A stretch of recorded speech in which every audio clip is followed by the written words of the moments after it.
محترم معزز ہماری ذمہ دار بہنیں اور ہماری فارغات بہنیں اور ہماری طالبات اور معزز خواتین، السلام علیکم ورحمۃ اللہ وبرکاتہ۔ الحمدللہ ابھی ہم مولانا سے بہت ہی اہم موضوع پر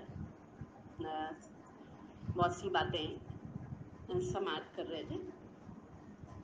امید ہے بہنوں پر اور ہم تمام پر اس کے اچھے اثرات مرتب ہوں گے۔ میرا عنوان عید الفطر کا پیغام ہے کہ ہم اس بارے میں غور کریں کہ چونکہ رمضان المبارک کا مہینہ اب اختتام پر ہے اور اس میں ہم عید الفطر ہمارے لیے کیا پیغام رکھتی ہے، اس پر ہم غور کریں۔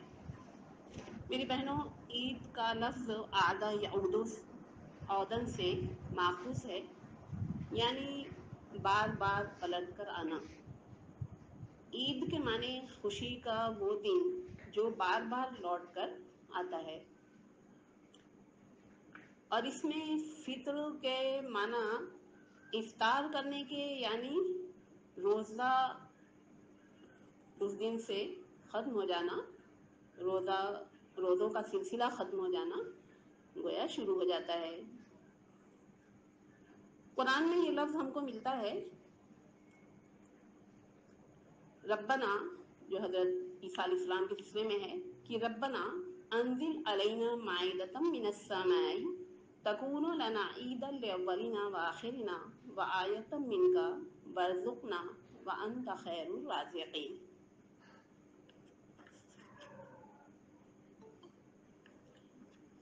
یعنی حضرت عیسیٰ علیہ السلام نے اپنے حواریوں کے مطالبے پر یہ دعا کی تھی کہ اے ہمارے رب، ہم پر مائدہ یعنی دسترخوان آسمان سے نازل فرما تاکہ ہمارے لیے عید ہو جائے، یعنی خوشی کا دن ہو جائے۔ کس کے لیے؟ لأولنا وآخرنا، ہمارے اگلوں کے لیے بھی اور پچھلوں کے لیے بھی، اور وہ تیری جانب سے ایک نشانی ہو اور ہم کو رزق عطا فرما، تو بہترین رزق دینے والا ہے۔ مزید یہ کہ احادیث میں بھی ہم یہ دیکھتے ہیں کہ نبی کریم صلی اللہ علیہ وسلم نے اس بارے میں ہمیں وضاحت سے بتایا ہے، جو کہ حضرت انس رضی اللہ عنہ سے مروی ہے۔ وہ کہتے ہیں کہ قدم رسول اللہ صلی اللہ علیہ وسلم المدینۃ ولہم یومان یلعبون فیہما فقال قد ابدلکم اللہ بہما خیرا منہما یوم الاضحیٰ و یوم الفطر۔ یعنی آپ صلی اللہ علیہ وسلم جب مدینے آئے تھے تو وہاں 2 دن ایسے تھے جس میں کہ لوگ کھیلتے تھے اور لہو لعب کرتے تھے، تو آپ صلی اللہ علیہ وسلم نے فرمایا تھا کہ اللہ تعالیٰ نے تمہارے ان دونوں دنوں کو ان سے بہتر سے بدل دیا ہے، یعنی یوم الاضحیٰ اور یوم الفطر۔ اور دوسری حدیث میں آپ نے اس کی وضاحت کر دی ہے کہ عید روزوں سے گویا فارغ ہو جانے کا نام ہے، اور عید الاضحیٰ یہ قربانی کرنے کا نام ہے۔ تو اس حیثیت سے ہمیں عید الفطر کی اہمیت پتہ چلتی ہے، اور عید الفطر مسلمانوں کے گویا کی 2 تہوار ہیں، عید الفطر اور عید الاضحیٰ، اس کے علاوہ مزید کوئی تہوار نہیں ہے، یہ بات بھی اس سے واضح ہوتی ہے۔ اگر اس کے علاوہ بھی مسلمانوں میں کچھ جشن منایا جا رہا ہے بطور عید، کوئی بھی دن منایا جا رہا ہے، خواہ وہ 15 شعبان ہو یا شب برات ہو یا یہ کہ اور کوئی دن ہو، یوم عاشورہ ہو، تو یہ ساری چیزیں گویا اسلام میں کوئی حیثیت دین کی کے اعتبار سے کوئی جشن اور کسی تہوار کی حیثیت نہیں رکھتی ہیں۔ یہ بات اس سے واضح ہوتی ہے، اس لیے کہ آپ صلی اللہ علیہ وسلم نے یہاں پر 2 باتیں بتائی ہیں۔ مزید یہ کہ ہم دیکھتے ہیں کہ قرآن مجید میں اللہ تعالیٰ نے فرمایا کہ شہر رمضان الذی انزل فیہ القرآن، کہ رمضان وہ مہینہ ہے جس میں قرآن نازل کیا گیا۔ تو رمضان کی اہمیت کیوں ہوئی؟ قرآن کے نزول کی بنیاد پر۔ تو اس بنا پر قرآن کی اہمیت بھی اس سے اپنے طور پر ثابت ہوتی ہے،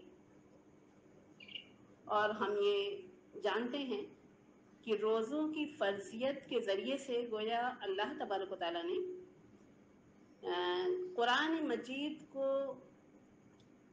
اور یا دوسرے الفاظ میں ہم کہیں دین پر عمل کرنے اور عمل کرنے کے لیے جو قوت اور جو صلاحیت درکار ہوتی ہے وہ اللہ تعالیٰ نے روزوں کے ذریعے سے پیدا کرنی چاہیے اپنے بندوں کے اندر. اور پھر رمضان کے اختتام پر عید الفطر جو مسلمانوں کے لیے عید کا دن ہے، اور اس دن اللہ تعالیٰ کی کبریائی بیان کی جاتی ہے، جیسا کہ حدیث کے مطابق حکم دیا گیا ہے کہ اس دن تکبیر کہتے ہوئے مسلمان عیدگاہ کی طرف روانہ ہوں. اللہ اکبر لا الہ الا اللہ، اللہ اکبر وللہ الحمد. گویا کہ فضا میں تکبیر گونج جانی چاہیے، اور اس طریقے سے کہ گویا مسلمانوں کی ایک شوق، شان و شوکت سامنے آئے، اجتماعیت سامنے آئے، اور مسلمان اس تکبیر کی ادائیگی زبان سے کرتے ہوئے گویا ایک راستے سے عیدگاہ کی طرف جائیں. اور حدیث سے یہ واضح ہے کہ وہ دوسرے راستے سے آپ صلی اللہ علیہ وسلم لوٹتے تھے، دوسرے راستے سے واپس لوٹیں. گویا مسلمانوں کی عظمت، ان کا اتحاد اور ان کی شان و شوکت، یہ ساری چیزیں عید الفطر کے ذریعے سے ظاہر ہوتی ہیں. اور اللہ تبارک تعالیٰ کی جو تکبیر بیان کی جاتی ہے، اس کی کبریائی کا اعلان جو کیا جاتا ہے، اس کے ذریعے سے گویا ایک خوبصورت منظر ہمارے سامنے آ گیا ہے کہ تمام جو لوگوں نے روزے رکھے ہیں اور اس کے بعد وہ اپنے رب کی طرف لوٹ رہے ہیں، اپنے رب سے دعا و مناجات کرنے کے لیے، اور ان روزوں کی ادائیگی کے بعد اب وہ اللہ تعالیٰ کی شان میں اس کی عظمت و کبریائی بیان کرتے ہوئے ایک خالی میدان کی طرف جا رہے ہیں اپنے رب کے سامنے سجدہ ریز ہونے کے لیے. اور اس وقت امیر و غریب تمام تر لوگ ایک ہی صف میں کھڑے ہو کر کے بغیر کسی نسلی، قبائلی، خاندانی تفاوت کے ایک ہی ماں باپ کی اولاد کے طور پر، ایک ہی خدا کے پرستار کی حیثیت سے، ایک رسول کی امت کی حیثیت سے، اور ایک قرآن کی فرمانبردار بن کر کے وہ اپنے پیدا کرنے والے خالق و مالک کے آگے سر جھکا دیتے ہیں کہ انہوں نے ایک مہینے تک اپنے رب کی اطاعت میں اپنے آپ کو لگایا، اور اب وہ اس سے صلہ چاہتے ہیں. اور اس کے بارے میں وہ حدیث ہمارے سامنے ہے کہ جس میں نبی کریم صلی اللہ علیہ وسلم نے فرمایا کہ جب عید الفطر کا دن آتا ہے تو اللہ تبارک و تعالیٰ فرشتوں کے سامنے اپنے بندوں پر فخر کرتا ہے اور پوچھتا ہے کہ اے میرے فرشتوں، اس مزدور کی کیا جزا ہے جو اپنے کام مکمل کر لے؟ فرشتے جواب دیتے ہیں کہ اس کی جزا یہ ہے کہ اس کو پورا پورا بدلہ دیا جائے. اللہ تبارک و تعالیٰ فرماتے ہیں کہ میرے بندوں اور بندیوں نے اپنا فرض ادا کر دیا اور وہ دعا کے لیے نکلے ہیں. میری عزت و جلال کی قسم، میں ان کی دعاؤں کو قبول کروں گا. میرے بندوں، گھروں کو لوٹ جاؤ، میں نے تمہیں بخش دیا. نبی کریم صلی اللہ علیہ وسلم فرماتے ہیں کہ پھر بندے اس حال میں لوٹتے ہیں کہ ان کے گناہ معاف ہو چکے ہوتے ہیں. یہ گویا کہ ایک عظیم بشارت ہے، اور اس سلسلے میں ہمیں ایک خوشی کا احساس ہوتا ہے. اب آپ کے ایک سوال آپ کے ذہن میں اٹھے گا کہ خواتین تو اس میں شامل نہیں ہوتی. تو اس سلسلے میں میں یہ کہنا چاہوں گی کہ خواتین کے لیے بشارت اپنے طور پر موجود ہے، لیکن یہ کہ آپ صلی اللہ علیہ وسلم نے حدیث میں یہ بات فرمائی ہے کہ خواتین مردوں کے ساتھ جا کر کے نماز میں شریک ہوں، اور حائضہ عورتیں وہ مسجد میں مطلب نماز سے، مسجد کے عیدگاہ میں نماز سے الگ رہیں اور وہ دعاؤں میں شریک ہوں. تو گویا کہ خواتین کو اس سے روکا نہیں گیا ہے. اب یہ ہمارے یہاں ہماری امت میں اس چیز کے لیے یہ چیز قابل افسوس ہے کہ انہوں نے اس چیز کو بالکل ایک طرح سے بند کر رکھا ہے اور خواتین کو مسجدوں میں یا عیدگاہ میں مطلب نماز جمعہ میں اور عیدگاہ میں جانے کی اجازت نہیں ہوتی سوائے چند مقامات کے، یعنی کچھ جگہوں پر اس کا نام الحمدللہ قائم ہے۔ تو اس لیے رمضان المبارک کے نے جو پیغام ہم کو دیا ہے، جس طریقے سے ہماری تربیت کرنے کی کوشش کی ہے اور جس طریقے سے ہمیں ہر لحاظ سے تیار کیا ہے، اس کے اثرات ہمارے اوپر پائے جانے چاہیے۔ یہی عید الفطر کا پیغام ہے۔ اسی کے لیے ایک میدان میں لوگ جمع ہو جاتے ہیں، ایسی جگہ پر نہ شامیانہ ہے، نہ کوئی دوسری چیز ہے، نہ کوئی اس میں شان و شوکت کا ایسا دوسرا جیسا کہ دوسری جگہوں پہ پایا جاتا ہے، اس میں کوئی مظاہرہ نہیں ہے، بلکہ بہت ہی سادگی کے ساتھ سب لوگ اللہ تعالیٰ کے سامنے سجدہ ریز ہوتے ہیں اور دعائیں کرتے ہیں۔ تو گویا اس طریقے سے اللہ تبارک و تعالیٰ ان کی تمام تر دعا و مناجات کو قبول فرماتا ہے اور ان کی بخشش فرماتا ہے۔ لیکن اس کے ساتھ ساتھ ہمیں وہ حدیث بھی یاد رہنی چاہیے جس میں نبی کریم صلی اللہ علیہ وسلم نے فرمایا، جو حضرت ابو ہریرہ سے مروی ہے، کہ راقم انف رجل ذکرت عنده فلم یصلی علیہ، یعنی آپ نے کہا کہ اس شخص کی ناک خاک آلود ہو جس کے پاس میرا ذکر کیا گیا، پس اس نے مجھ پر درود نہیں بھیجا۔ پھر آپ نے فرمایا کہ وَرَغِمَ أَنْفُ رَجُلٍ دَخَلَ عَلَيْهِ رَمَضَانَ ثُمَّ انْسَلَخَ قَبْلَ أَنْ يُغْفَرَ لَهُ، کہ اس شخص کی بھی ناک خاک آلود ہو جس کے اوپر رمضان داخل ہوا، پھر رمضان رخصت ہو گیا اور وہ اپنی بخشش نہیں کرا سکا، اس کو معاف نہیں کیا گیا، اس کی مغفرت نہیں ہوئی۔ یہ انتہائی سخت وعید ہے۔ مزید آپ صلی اللہ علیہ وسلم نے فرمایا کہ وَرَغِمَ أَنْفُ رَجُلٍ أَدْرَكَ عِنْدَهُ أَبَوَاهُ الْكِبَرَ فَلَمْ يُدْخِلَهُ الْجَنَّةَ، یعنی اس شخص کی بھی ناک خاک آلود ہو جس نے اپنے والدین کو بڑھاپے کی حالت میں پایا، بس اس نے ان دونوں کی خدمت کر کے جنت میں داخل نہیں ہو سکا۔ یہ اس طرح کی کئی حدیثیں مروی ہیں، جس میں ایک حدیث یہ بھی ہے کہ آپ ایک ممبر پر چڑھے تو اس میں آمین کہا، دوسرے پہ چڑھے تو آمین کہا، لیکن عبادت تھوڑے فرق کے ساتھ یہی ہے۔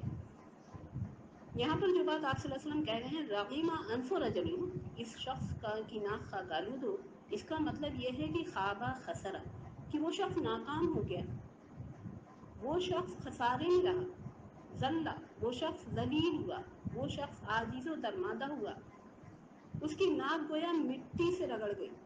کتنی زیادہ یہ سنگین چیزیں ہیں جو کہ ہمارے سامنے آ رہی ہیں اور ہمیں تنبیہ کر رہی ہیں کہ رمضان المبارک کا یہ مہینہ جو اب جا رہا ہے، ہم اس پر غور کریں۔ ابھی ہمیں ہمارے یہاں 29واں روزہ تو ہے ہی، لیکن اگر ہمیں 29 روزے کے بعد ہمیں چاند نظر بھی آ جاتا ہے تو عید کی رات ہماری اس کے بارے میں بھی مختلف احادیث ہیں جو کہ ٹائم نہیں ہے جس کو ذکر کیا جائے، لیکن یہ کہ اس میں ہم اللہ تبارک و تعالیٰ کے سامنے روئیں گڑگڑائیں اور اللہ تعالیٰ سے اپنے گناہوں کی معافی مانگنے کی کوشش کریں، اور ہم سوچیں کہ کسی طرح سے ہماری اس میں بخشش ہو جائے۔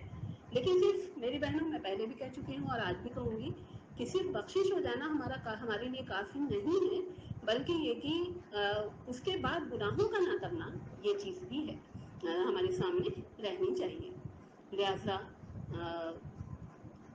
ہمیں اس بات کی طرف بھی توجہ دینی ہے کہ اصلاً عید ان کی نہیں ہے جو محض کپڑوں، کھانوں اور دوسری چیزوں میں اپنی پوری زندگی گزار دیں یا گھروں کو بہتر سے بہتر سجاوٹ میں لگا لیں، سجاوٹ میں لگ جائیں، جیسا کہ ہے کہ ہمیں پردے بھی بدلنے ہیں، ہمیں گھر کی بھی ہمیں پینٹ بھی کرانا ہے، ہمیں سب کچھ کرانا ہے، اس کا تذکرہ کرنے کا ٹائم نہیں، لیکن وہ اس بات کی فکر نہ کرے کہ اللہ تعالیٰ کے یہاں ہم بخشش اپنی کروا سکے کہ نہیں کروا سکے، اپنے کو ہم پاکیزہ کر سکے کہ نہیں کر سکے، جس مقصد کے تحت رمضان کے روزے فرض کیے گئے تھے وہ مقصد ہم سے حاصل ہوا کہ نہیں ہوا، اور ساری توجہ وہ عید کے پکوان اور عید کے سامان میں لگا دے۔